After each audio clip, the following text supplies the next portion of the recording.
Hey, we're going to talk about rounding, and I want to show you some patterns in rounding. Okay, we've talked about if it's 5 or higher, round up.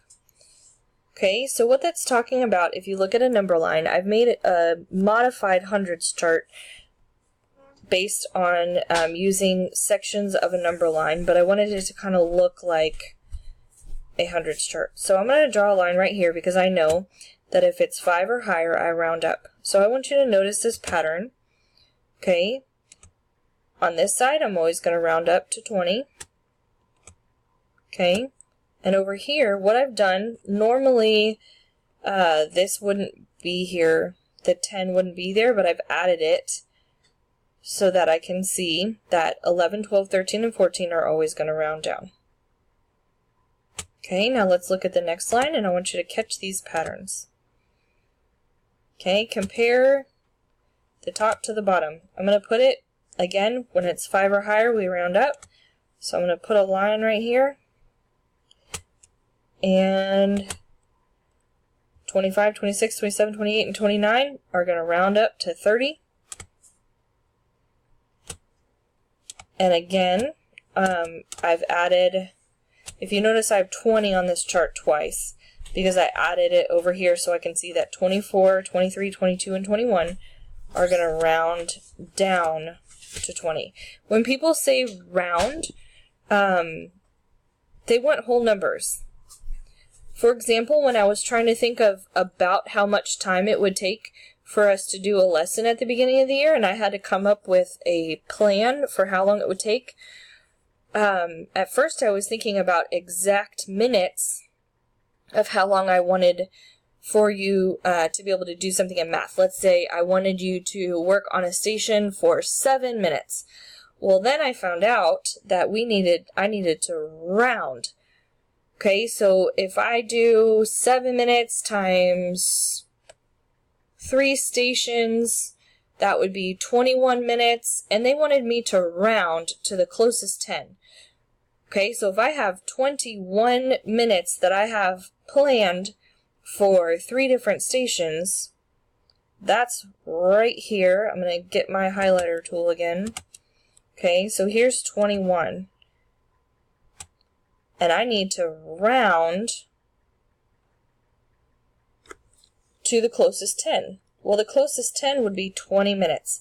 So sure, some days it might take 19 minutes, some days it might take 22 minutes, but for our schedule, we needed to know about how many minutes. So it was 20. And I am not looking at my schedule, so that's probably not exact either way. But let's go down here.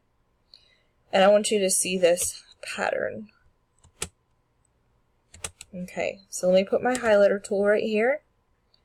Alright, notice that I put these over top of each other on purpose. 14, 24, 34. They all have a 4 in the ones place. Okay, let's pick a number over here. How about 18? 18, 28, 38. They all have an 8 in the ones place. So what I love about patterns in math is that it happens every single time. If you ever have something that is 37, you are always going to round up to 40 if you're having to round to the closest 10. Every single time, no matter what. If you have 33, you're always going to round out. It doesn't change. It doesn't change. Every single time it's going to happen the same exact way. 33 is going to round down to 30. Okay, if you are taking a math test and it says 12, you're always going to round down to 10 if you're having to round to the closest tens place.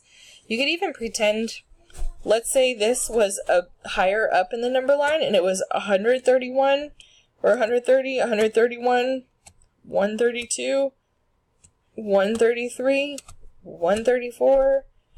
I'm going to keep going. 135, 136, 137, 138, 139, and 140. Okay, it's always going to round down still to 130, or 36 would always round up to 140. Okay, these are patterns that are always going to stay the same. Take those ones away. Okay, so if you look at this for a minute, just look at the chart. Look from left to right. Look from top to bottom. Okay, for example, 16, 26, 36. 36 is always going to round up to 40. 26 is always going to round up to 30. 16 is always going to round up to 20. Okay, and if you think about these patterns and maybe make a modified hundreds chart of your own, maybe you could see too these patterns that don't change.